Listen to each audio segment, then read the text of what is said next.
Good morning, everyone, and welcome to the Early Edge. It is going to be a great Monday, great Monday night football, of course. We got a game to talk about. We're going to take your questions as well. And we got some Major League Baseball to talk about. But before we do, let's get to the recap screen. A little mea culpa from me. A terrible day, maybe my worst day ever on the Early Edge.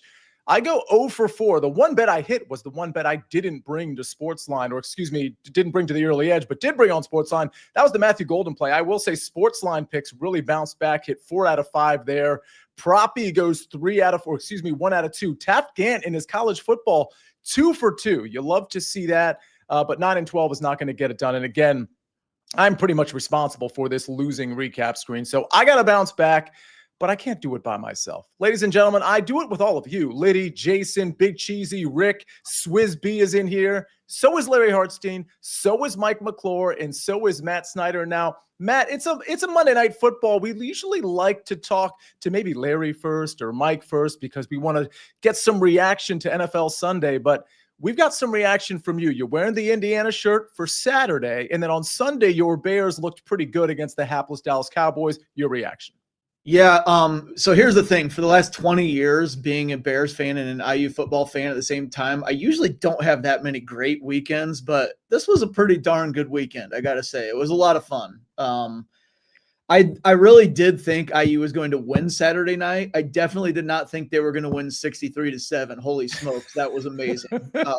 Yeah. I definitely didn't think IU was going to have the Heisman Trophy favorite after 4 weeks. So, yeah, a lot of fun, and Sunday was definitely fun as well. I know that the Caleb Williams is a bust thing is near and dear to the hearts of many, but and he did miss some throws yesterday. He absolutely missed some throws yesterday, but seems like things are starting to flow in the right direction. If you watch that second half drive and where the Bears just crushed the will of the Cowboys, that looked like Ben Johnson just completely dominating a game. Yeah, if they can string like 2 or 3 games together where the offense looks pretty good, then I think the tune will change on Caleb. Jeff Stenberg says Cal Raleigh is the real MVP. Don't fall for the New York media bias. We know that comment's coming from Jeff, but later in the show, Sniper, you've got a baseball pick. Yes, but you're going to talk about the MVP race because there's something definitely to look out for. Mike, you saw the recap screen. I wasn't very good yesterday. That's putting it mildly. I have to lament like my plight for a second before we get to picks and before I get to Larry. I had more money indirectly or directly tied to CeeDee Lamb in DFS and in the betting market. Like, you name it. I've really never had, again, indirectly and directly, as much money attached to CeeDee Lamb, or one player, I should say, than I did yesterday. And I didn't really realize that until he got injured. Your thoughts on that injury and just giving a wide receiver a running back touch early in a game? Like, are you pro or con there? Generally con in that situation. As far as, you want to put the football in who you believe is your best player's hands, particularly if you're struggling, need wins. Like, I get all of that. Seemed like a move that should maybe be made more in the second half of a game. But personally, yeah, it was very unfortunate with CeeDee Lamb. Had him everywhere. Still cash tournaments with zeros from CD, which was good. If you watch the DFS show, though, it really was. We talked a ton about Jake Ferguson as well. Jake Ferguson became CeeDee Lamb in terms of volume when he went out, which definitely saved my day. Ultimately, had a really, really strong DFS day. Not so much on the betting side because of the Dallas situation. Just a brutal thing that changed the game drastically from the Dallas side. Yeah, and I had from the DFS show, my favorite stack was Caleb to Rome Odunze. But in every one of those lineups, I had some version of Ferguson, Pickens, and CeeDee Lamb. So that hurt. Larry, your reaction to Sunday before we get to picks? We might have had the wildest 2 minutes in NFL history. Maybe that's hyperbole, but when you see block field goal, touchdown, block field goal, just insane finishes to those games. And I feel for anyone who had Rams laying 3.5. People are saying, is that the worst NFL bad beat of all time? This happens in the NFL. I can think of several of my own cases, including the Kyler Murray, Hail Murray to lose a play on that. But yeah, that was insane. Also, the 49ers getting called for a safety when the holding occurred at the 3-yard line. taking away the chances for the 49ers to cover 2.5. I also had them on the money line to kind of ease the pain there. But Sia, I know you'll bounce back strong. You always do. And what better way to bounce back? We have a happy Matt Snyder, which is such a rarity. See. And also Ravens Lions. You cannot get better than that on Monday night. You can't really. You're right. And I think, Mike, we'll get to picks now. There's so many questions, I think more on the Lions side than there are the Ravens side for this game. But just these are two teams where I don't think we know exactly how to gauge them, especially when you consider that the Ravens have some serious injuries to consider on the defensive line. Talk to me, though, about your play, because it doesn't really implicate the defense too much. You've got to play on points. Yeah, I like Baltimore's first half team total. So I've just been hitting these team total first halves early in the season before markets kind of adjust here. Still able to catch 13.5 minus 130. I believe this should be north of $1.50. It should be at 14.5 with some slight plus money is where it'll ultimately land. But basically looking for 2 touchdowns in the first half for the Baltimore Ravens. Some places may let you simply bet over 1.5 first half touchdowns. Not an identical bet, but extremely similar when you limit it to a first half situation. But for me, the issue really has never been Baltimore offensively. It's been maybe how they close games and what they allow defensively, allowing teams to kind of just go down and score late in games. So when I look at Baltimore, I expect a very, very focused effort, scripted drives early. And the beauty of scripted drives, when you've got Lamar Jackson, a scripted drive can still get very creative on any individual play because of what he's able to do with his legs. So I like a focused effort from the Ravens. I like them out of the locker room, putting points on the board early. I'm not so sure either team can stop the other one in this particular matchup. So I'm looking for 14 points here in the first half from Baltimore. Ultimately think that they get it here, and then I'm getting out of the way and not worrying about late game stuff on their defensive side of the ball where they are a little beat up. So give me Ravens first half team total over 13.5. We've got a lot of questions and comments to get to, and I have a shout out to get to. It looks like it's somebody's anniversary as well. But Mike, your pick leads to mine so well. And I love what you said at the end of your take there, where it's like, all right, the Ravens have some issues on defense. This is a high-powered Detroit offense. And we know that when offenses need to open it up in the second half against the Ravens, if that's how this goes, the Ravens will wilt, which is why I like the Ravens first half minus 2.5. That's going to be my play today. Just put it in on SportsLine. This is minus 118. And again, this is really, listen, I don't really buy into trends too much.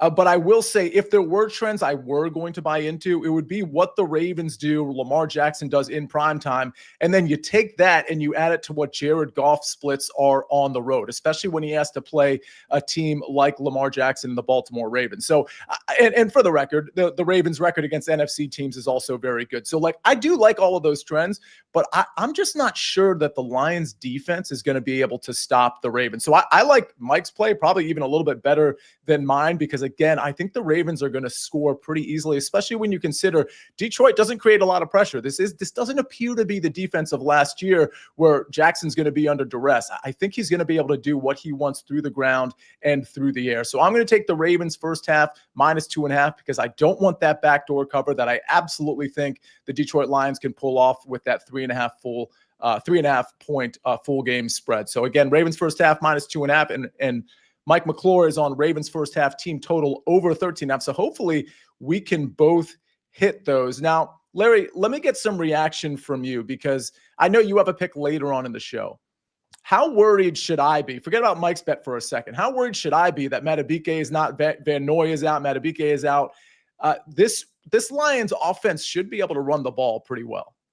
Yeah, those are 2 pretty big losses. 2 of their top 3 pass rushers. Matabike has 2 sacks, 10 pressures already. So that's a big loss. We know Jared Goff operates from a clean pocket as well as anybody in the NFL. He's got tremendous weapons. I like the rookie Tesla to kind of break out tonight. His snaps have been going up. His routes have been going up. His catches are ridiculous. Then you throw in Amon-Ra and Jameson Williams and the rest of them, Jahmyr Gibbs. So I think this is going to be a fun shootout on both sides. I think the Ravens are also going to have no problem scoring. Kirby Joseph, the all-pro safety, questionable, expected to play, but playing not at 100%. That's a huge loss for the Lions. And the Lions also like to stop the run and try to jam up and stop the run. So they're going to be focused on Derrick Henry, which is going to allow a lot of big plays deep downfield. This feels like a game that's primed for an SGP. I'm going to put one together later on today, maybe a 5 or 6 legger. I don't know if you all saw my Twitter from Thursday night's game. I missed a 7-leg SGP by 1 yard because Tyreek Hill got 49 yards instead of the 50-plus alt line I had on him. So speaking of bad beats, we were talking about that Rams game. That one hurt. Go ahead, Larry. And it looked like, and I'm sure you've watched the replay, weren't there screenshots going around that he could have gone for, I think it was it the pylon in the corner there, where he could have stretched out and maybe gotten the yard, not to rub it in any worse. Well, I mean, again, this isn't a show about my bad beats. Yesterday, I had the over Dak Prescott 37.5 yards longest completion, right? Well, CeeDee Lamb goes out. It changed the whole dynamic of the game. But in the second half, well, guess what? Dak Prescott threw for a 37-yard reception. So I missed that that's just how it goes. The NFL can really be up and down. But it was, it hasn't been great. Let's see. Joe Newenfeld says I'd still be 6. See, Mike, real quick, because Big Cheesy says Ravens team total over 29.5 at -115. Do you like that as well? I do. I ultimately think that they land anywhere between 30 and 42 points in this game. Okay. I tend to agree with that as well. All right, let's transition. Before we get back to football, how about some baseball? Because I know, Sniper, you've got a baseball play on the Braves, which you're about to talk about. But after that, I want you to talk about the MVP race because that seems to be some of the chatter in the chat. Well, we can make that happen. I'll start with the Braves right here. And I thought about, this is not a very good sports movie for love of the game, but I thought about there's one point in the movie where John C. Reilly, the catcher, comes out to Kevin Costner and says, "We don't suck right now." And the Atlanta Braves do not suck right now, even though they are not a playoff team. They've won 8 in a row. They just swept the Tigers, who are really, really falling apart, by the way. That AL Central race could end up being one of the biggest comebacks in baseball history. But we'll stick with the Braves play for now. The Nationals do suck. Even though they won 2 against the Mets, the Nationals are still a bad team. Chris Sale on the mound for the Braves. He's been unbelievable since returning from injury. A 1.75 ERA in his last 25 2/3 innings. Mackenzie Gore on the other side. He's an all-star. He can be really good, but I don't trust him more than 5 innings. He was good last time out, but I still don't really trust him. He has not been very good in the second half. And really the only McKenzie we trust on this show is Brooks. So we're going to go with the Braves on the run line here at -1.5. And yeah, the AL MVP race, it seemed like Aaron Judge was a foregone conclusion for a little bit. But if people have been reading my awards watch column, which runs every single Wednesday on CBSSports.com, all year I've been saying, if Cal Raleigh gets to 60 home runs, he might win it because then the narrative overtakes. Judge has a monster lead in batting average, on base percentage, slugging percentage, and any of the other rate stats that you want to go with it, whether it's weighted runs created plus or OPS plus. Judge has a monster lead over Raleigh, but Raleigh leads in RBIs. And if he gets to 60 home runs as a catcher, there's so much more physical wear and tear on a catcher than anybody else on the field. And playing home games in T-Mobile Park, which is the most pitcher-friendly park generally in baseball. I know this season it's been Texas, but those factors, along with now it looks like the Mariners are going to win the AL West for the first time since 2001. The Astros have won the AL West in every full season since 2015. I think there's going to be a lot of narrative sway for Cal Raleigh here. And the odds now, I just grabbed DraftKings. Cal Raleigh's +110, Aaron Judge's -150. This is the closest it's been, I think, all year. And there you can see on MGM, Raleigh's at +100, Judge's -145.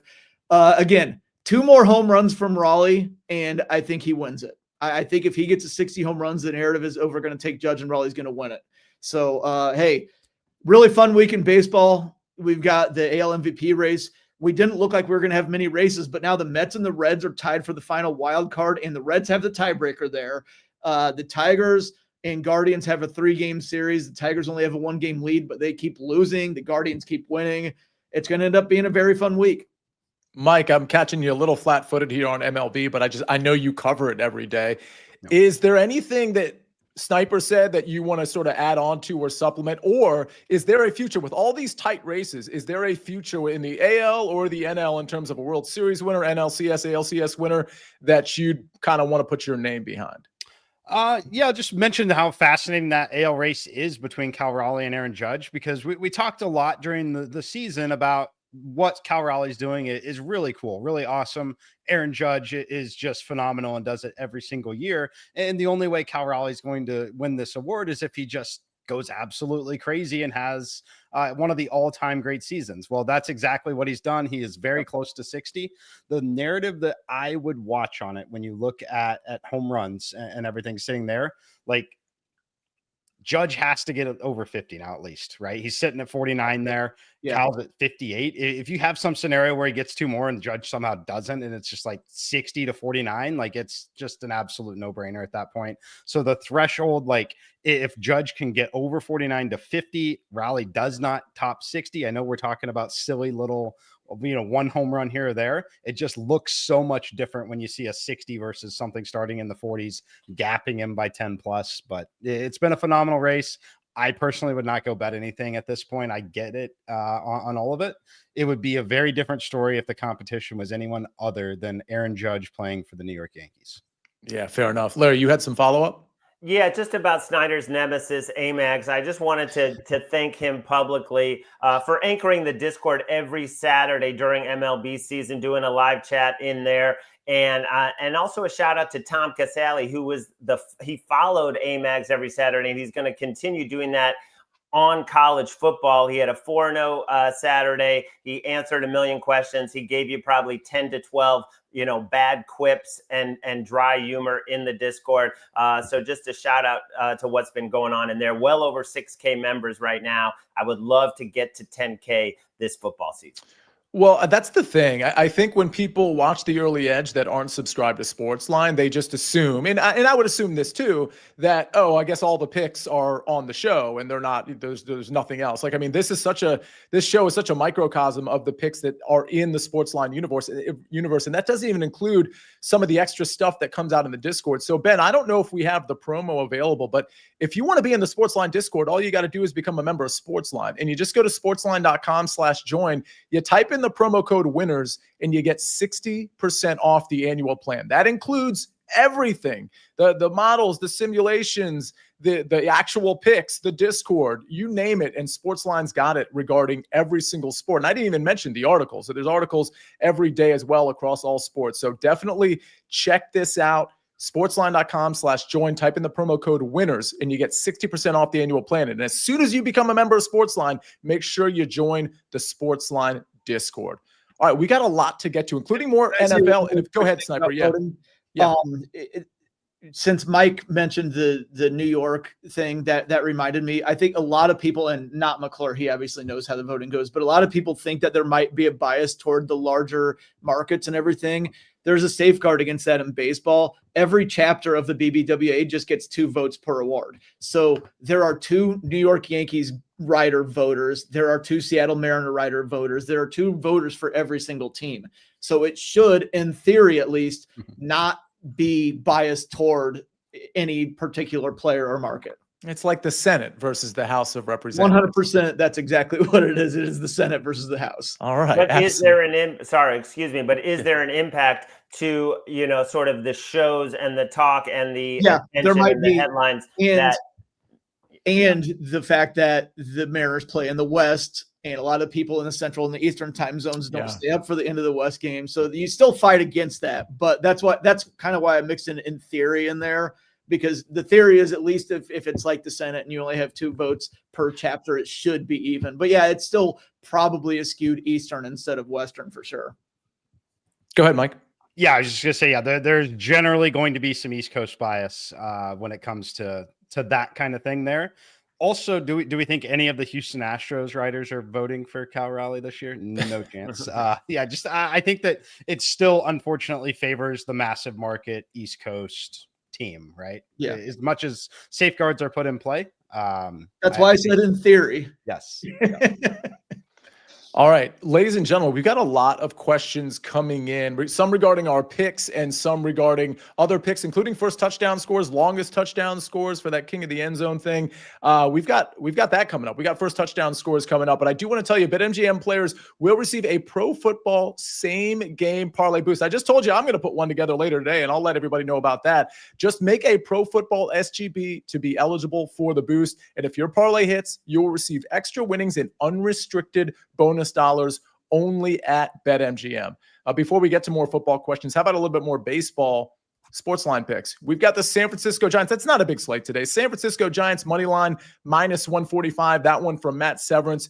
And the Ravens. This is going to be a Ravens heavy show, apparently. Emery Hunt says Ravens -4.5 at -110. All right, we got more NFL picks, including Larry, your pick. Some questions from the chat. If you've got questions regarding props or game totals or anything really, let us know because we'll get to those right after this message from our partners.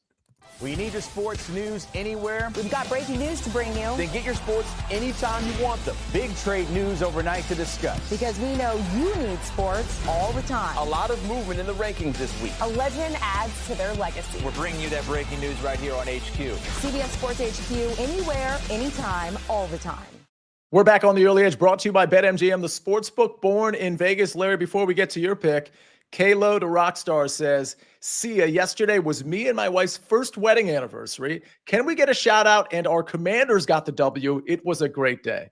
Yeah, for that reason, it really was a great day. Shout out to Mariota and Kingsbury and the Washington Commanders. And shout out to Kalo. Happy 1-year anniversary. Drop your wife's name so I can properly do this if you want, Kalo. Thanks for being a part of this show. I see you in here almost every single day. Thank you for subscribing to this channel, being active in the chat and all of those things. All right, Larry, in my SGP, it's very likely, it might be an alt line, but it's very likely that Zay Flowers is going to be included in it. He's implicated in your pick. Yeah, 7 catches in each of the first 2 weeks, and this is just a great matchup for him. The Lions play a lot of single high safety, which is a coverage that he and Lamar Jackson routinely torch. I love him over longest reception, over 23.5. I got this at FanDuel, but I would still play over 24.5. I'm seeing even some 25.5s in the market.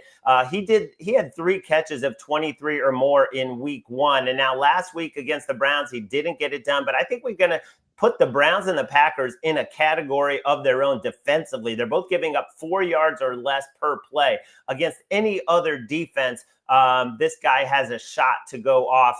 The Lions give up the 4th most explosive pass plays. Kirby Joseph, we already talked about it, the all-pro safety, dealing with the knee injury, probably will play, but only got in limited practices. The Ravens generate the 2nd most explosives. So this just sets up beautifully. I like him over his catches over 5.5. I can see the yards in the 70s going over that. But this is the way I'm targeting it, because if you just watch the way the Ravens play with the run game and then they attack downfield, and there's still no Isaiah Likely. So we still get that target. I think it's a very secure target share for Zay Flowers. All right. Yeah, I agree on Zay Flowers. I think that's going to be, especially in this type of game environment, I think Zay Flowers is really going to shine. Kalo says, do we have a group ride parlay for today? I don't know if people want to put parlay pieces in the chat, but Ben, correct me if I'm wrong. I can't remember what the group ride play was, but I think we won the group ride. We probably should have I probably should have told you to put that on the recap screen to contrast my terrible day, but shout out to the group, right, Ben? Yeah, it was Chargers -2.5. Oh, and that okay. Shouldn't have covered that one. Like, to be honest, Broncos out. Larry, let me go to you. The Broncos, it feels like they should have won that game and outplayed the Chargers, right? I mean, it was a great game between 2 very good teams in Justin Herbert and Keenan Allen. I mean, it's so important for Justin Herbert to have Keenan Allen back. You just see how much he trusts him and throws. But some of those throws that Justin Herbert made in the 4th quarter were just super clutch, difficult throws that very few quarterbacks can make. And on the other side, Bo Nix just missed a couple of ones that should have been long touchdowns. Yeah, but it was a great game. I don't know I don't think they were the wrong side, but I think it could have gone either way. Fair enough. Mike, there was a question about your 13.5, and I know you put an answer in the chat, but for the podcast listeners, if they have it only at 14.5 at +105, what are your thoughts there? I'm okay leaning into it. For the math to check out on it, it would need plus 115 on the over 14.5. I'm okay leaning into it in this particular spot. I think they put points on the board. The thing that I would look at next, a lot of places will give you the option, rather than a team total, simply betting team touchdowns. In a half of football, when you're talking 13.5 and 2 touchdowns, I think that's very similar, within a 0.5% in terms of how those are similar, particularly with the Ravens. I don't see the scenario where they kick 3 first half field goals in a game that they know is going to be a shootout. So if you don't have it at 13.5 and the 14.5 isn't plus 110 or greater, look to bet over 1.5 team touchdowns in the first half. Oh, interesting. I like that corollary play there. Let's see. We have some questions. Ben, I know I saw probably some more questions. If you could star all the questions or bets regarding Monday Night Football, we'll go through a few of them for the next 5 or 10 minutes. And then Sniper, hand up if you see any baseball questions as well. But Gipper's pick says both teams to score touchdowns, both halves at minus 130. Interesting. Both teams to score a touchdown in both halves. Yeah, that makes, Larry, what are your thoughts on that? I like that. There's a parlay I'm going to talk about on our show upcoming at noon about both teams to score 20 plus is one you can throw in to a parlay with like a Derrick Henry touchdown. Derrick Henry, 11 carries for 23 yards. The Browns, what they do to running backs, and they did it to Josh Jacobs yesterday. So this is a nice bounce back spot for him. I like that play, Gipper. I just like both of these offenses against some defenses that are not elite. It's so interesting because you're right. You almost want to throw out the Browns game, and you almost want to throw out the Packers game for the Lions. But then there's that overcorrection because they got to play the Bears. No offense, Sniper. And it's like, I don't know. There's no way to know what the Lions are on offense. It's probably something in between. Laporta over 44.5 receiving yards, minus 115. Does anybody have an opinion on that? I feel like that's a pretty efficient line, Mike. It's a no play for me. If anything, I would lean slightly to the under. Any thoughts on Laporta?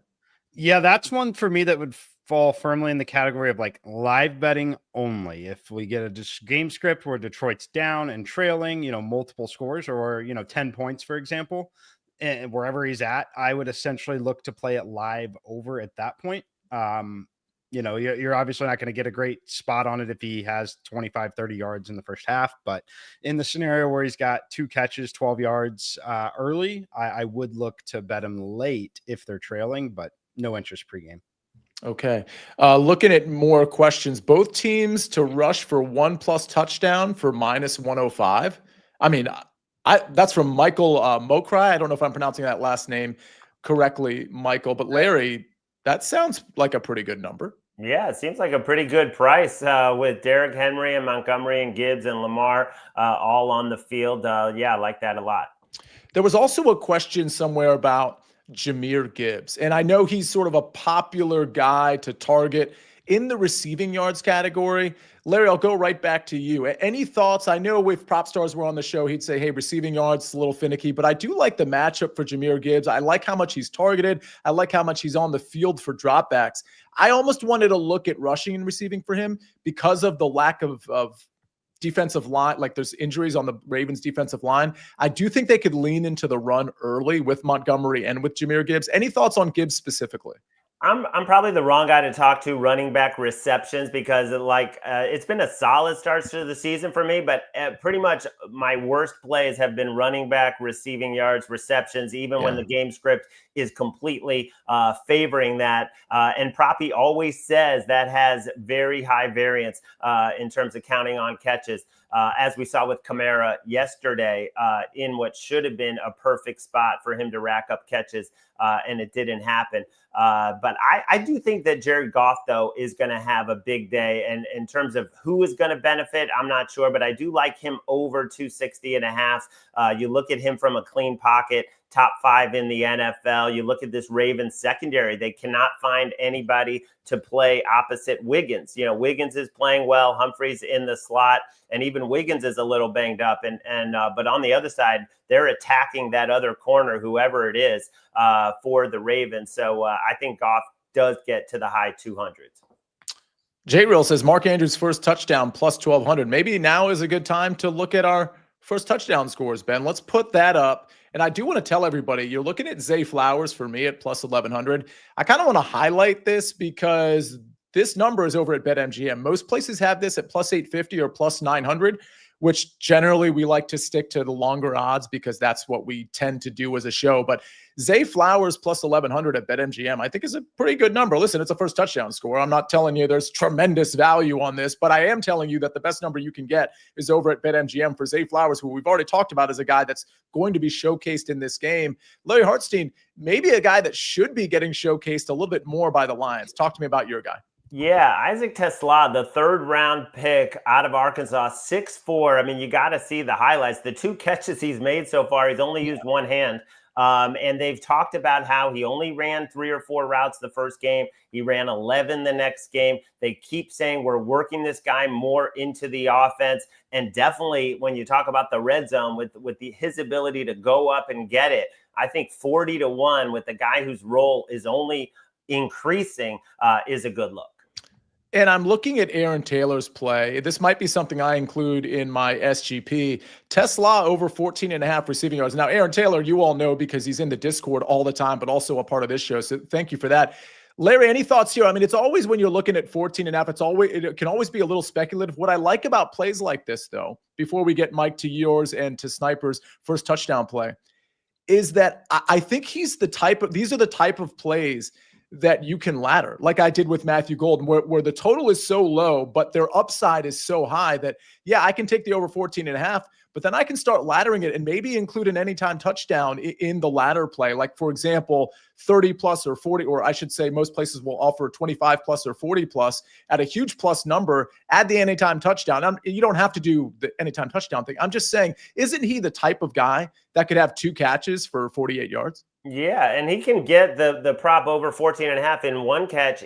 10 of his 14 routes have been outside, and that's where you want to attack the Ravens. Like I said, their starting corner outside. They have a real issue behind Nate Wiggins. Absolutely. Mike, talk to me about Lamar Jackson. Yeah, it's Mr. Monday Night. Mr. Lamar Jackson loves playing on Monday Night Football, whether he is aware of it or not. He certainly likes to play in big primetime games. You get the atmosphere there at home. Yeah, I think it's pretty self-explanatory here, to be honest with you. He's so good with his legs, right? Is it going to happen as a goal line rush? No, it's going to come from 20, 30 yards out, and Lamar is going to have a big day. So the price point over 12-1 on Lamar. I think that he should be in that 750, 800 range, considering the circumstances in the matchup here. Amon-Ra St. Brown is next. I got a little distracted by Jeff Stenberg, Sniper, because he said Tesla is electric. Okay, I'll see myself out. That's pretty funny. Go ahead. Talk to me about a guy who dominated last week, and I don't really see why he's not going to dominate tonight. Yeah, I'd like to say I put a ton of thought into it, but it was about 9:45 when I opened the computer and Ben said, we need your first touchdown scorer. And St. Brown scored 3 touchdowns last week, and I need 5 fantasy points from him tonight to win. So, hey, I saw he was plus 1,100. Let's do it. Let's go, Mr. St. Brown. All right, Amon-Ra St. Brown. Let's see if actually, before we close shop here, and I'll see if there's any more NFL questions. Sniper, there was a couple of MLB questions, were there not, that you may have already responded to. I'm looking at, for example, Martin says Cleveland to win the division at plus 128. Any thoughts? Yeah, just based on vibes, the Tigers seem like they are completely cooked right now. On the Tigers side, they do have Scooble twice this week if they need him. They've got Scooble Tuesday. They could bring him back Sunday if they need him. That should bode well for their chances, and they do have a 1-game lead. It just feels like the Tigers are completely cooked. They've been bad the entire second half. It started before the second half. They had a losing streak before the All-Star break, and the Guardians are riding high. They get the Tigers at home this time after sweeping them in Detroit. I like Cleveland here. I do think that they're going to do it. All right. You like Cleveland at plus 128. Mike McClure, Giuseppe Maricino. I'm gonna always read his questions because I just love his name. So you could really ask anything you want, Giuseppe Maricino. And but this is a good question. They're always good questions. He says, would you parlay Gibbs plus Henry to each have at least 80 rushing and receiving yards at plus 150? Before you answer, I'm curious what the number is at 70 plus. It's probably still a plus number because I know it doesn't sound like a huge difference. I kind of prefer that. Mike, any thoughts on a bet like this or this bet in particular? Yeah. Look, they're both extremely talented. They both should have 80 plus total yards in this game. Price point, it all checks out. I think that a guy like Derrick Henry can be extremely susceptible to a game script. If there's one where they ultimately are trailing or neutral late, he gets very little involvement. I feel great about the Gibbs side of it. I don't mind leaning into it at that price point. It's not going to be something that I'm going to end up playing. And if it were to miss, I would expect it to miss on the side of Derrick Henry, actually. Yeah, I think there's a boom or bust thing, and I think it can be sometimes game script dependent for Derrick Henry. I think Jahmyr Gibbs, Larry, is relatively game script proof because he's going to be on the field in the backfield. He shares touches with David Montgomery from a rushing attempt standpoint. It's like pretty much a 50-50 proposition, but he's also in on passing downs much more so far and historically than David Montgomery. Larry, before we close shop here and get to the recap screen, any questions that you've answered in the chat that you want to verbalize? Nothing that I can see. I think we're going to get a terrific game, a shootout. You have two teams that are better against the run than they are against the pass, which should lead to a shootout. All right. I totally agree. I think it's going to be an interesting game. Mike, go ahead. One more. I don't have the option currently. There used to be places that would offer an over-under on the number of players to attempt a pass in the game. If anyone can find that, I would love the over on 2.5. Interesting. And is there a certain player or just the trick plays that you anticipated? It doesn't come down to a single player that you like there. I mean, we've seen Derrick Henry do it in the past. We've seen Amon-Ra St. Brown do it in the past. I believe Gibbs even attempted one. I know they've got a package for it, but the creativity and the high scoring nature, I wouldn't say desperation, but like when I went back to my play on the 13.5 and all that, like we're not attempting 3 first half field goals unless it's 4th and 15 after a long dumb penalty, right? Like you're not winning this game with field goals. Creativity might, though. You might be able to steal 6 points. Joe Neuenfeld says Mike knows something. Larry, go ahead. Well, they saw the Bears' creativity yesterday, and they want to duplicate that on Monday Night Football. I thought Snyper would appreciate that, but maybe he. I do. Okay. I do. I don't know why. That reminded me of everybody, all the fans like booing Ben Johnson and being angry about him leaving. Like, shouldn't it be like a badge of honor when you have a coordinator who's really good and he gets a head coach job? Because that's the next step up. I don't know. I can't remember a coordinator leaving being such a huge deal to people before.